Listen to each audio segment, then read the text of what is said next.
Hi everyone!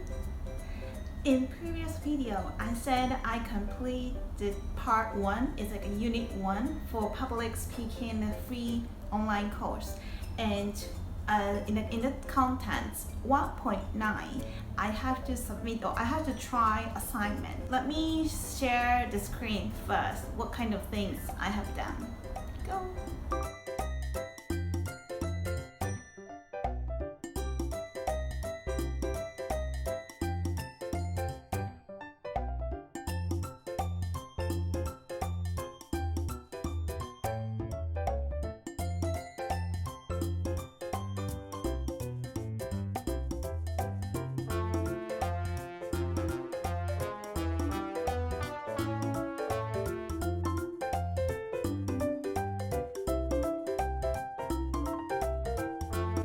It's quite fast because I'm not sure if I can share the screen or not, so just in case I just make it a little bit faster. So if someone really wants to take a look, because it's free, you have just register with a Facebook account or Google account, Microsoft account, whatever you want.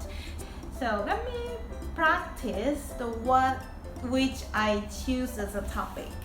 But I need this one, so I think I will look down sometimes at the computer. Hi everyone. Today, I would like to talk about differences of working environment between Hong Kong and Japan. I am Japanese, born and grew up in Japan. I used to work for some Japanese company in Tokyo. Currently, I am based in Hong Kong and I was the only Japanese working for some global company in Hong Kong office, which had the headquarters in the UK. After I moved to Hong Kong and start working for this kind of global company, I found a lot of things which are different from Japan in terms of working environment. I would like to pick up 3 points such as flexibility, recruitment, and leaves. Number 1, flexibility. A, working hours, and B, advantage and benefits for employees. A, working hours. In Japan, it's really fixed, very fixed, and long working hours such as 10 to 12 hours per day. And the Japanese still believe that the staffs who stay at office longer are hardworking. So normally, even if the person brought a lot of the results, but still like people think, oh, because this person is always at office, that's why he or she is really hardworking. It is happening in Japan. But in Hong Kong, it is really flexible, very flexible with working hours and places. So first advice from my boss, because my boss was Hong Kong people, and the first advice from him is that he said to me, he really didn't care about how long I was at office. He just cared about the result and achievement. So he said, even if I stayed at office for more than 12 hours per day, but if I couldn't get any achievement, if I couldn't get any result, he said he would not evaluate me. So it is really different, but as long as I brought results and achievement, he said he would give me a lot of compliments. And 2, it's like a B, advantage and benefits. So in Japan, everyone has to enjoy the same benefits in terms of the social welfare or something. So even if the staff contribute to the company a lot, like 10 years, or someone gets a lot of results, but if they want to change some kind of company policy, they have to make it same. So even the newcomers or like a veteran or professional staff is equal. It is in Japan. But in Hong Kong, I think this is my ex-boss style, I would say, but the staff can enjoy a bit different. So after 1 year later, because I gained a lot of trust from the manager or like I got some achievement, So he gave me some flexibility. He gave me a little bit more benefits for me. But he didn't allow some staff, which just joined the company, he didn't allow the same things as me. So it really depends on how much the staff contribute or not. So it's also very, very different between Hong Kong and Japan. And number 2, recruitment. So A, job change. B, lay off people. A, job change. In Japan, it's like, generally speaking, it's changing these days, but generally speaking, normally the person will not change the company forever, or at least maybe 2 to 3 years, or maybe 10 years. Every single person I met in the past, like senior position or manager position, they say that they work for this company more than 20 years or even 30 years. It's gonna happening in Japan right now. But in Hong Kong, they just keep changing the job very, very quickly. It's only they go every 1 or 2 years, they keep changing, especially because we can get the bonus for Chinese New Year. So after Chinese New Year, normally people say that they change the job to get more, to get promotion, to get better salary. And lay off people. So in Japan, it is really difficult, right? So company normally, they cannot lay off people. If do, people will go to like a labor department or something.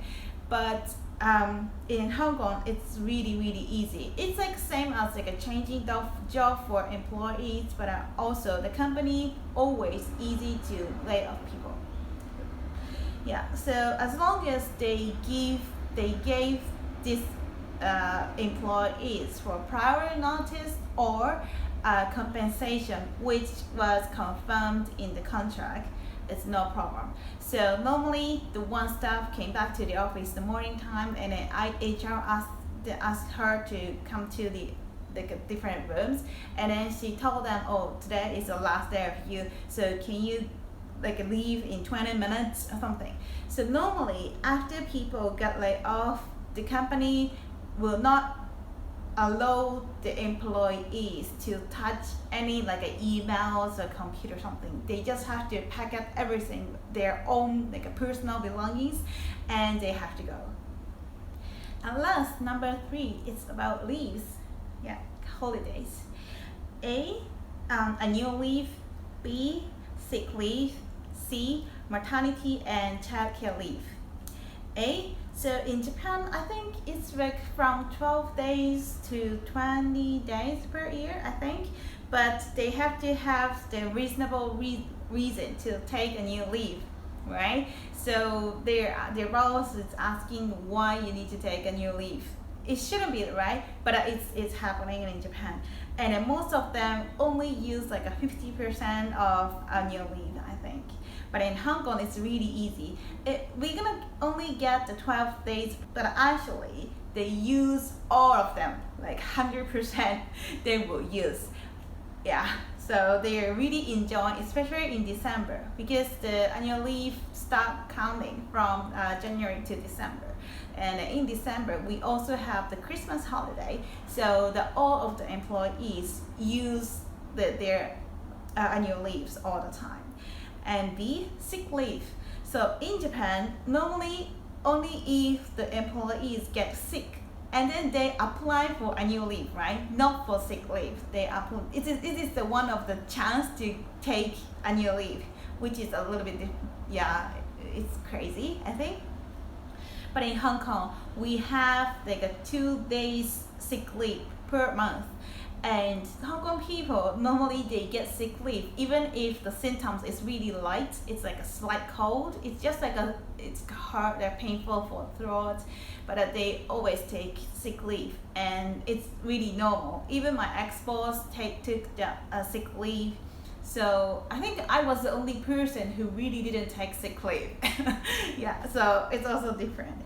And C, maternity and childcare leave. I think in terms of this leave, I would say Japan is better than Hong Kong, but it's because it's complicated. It's really depends on environment. So I would not say which is good or not. But in Japan, normally we can take about 2 months for maternity leave and maximum 2 years for childcare leaves. I heard we can extend if we really cannot find the kindergarten or nursery school for kids.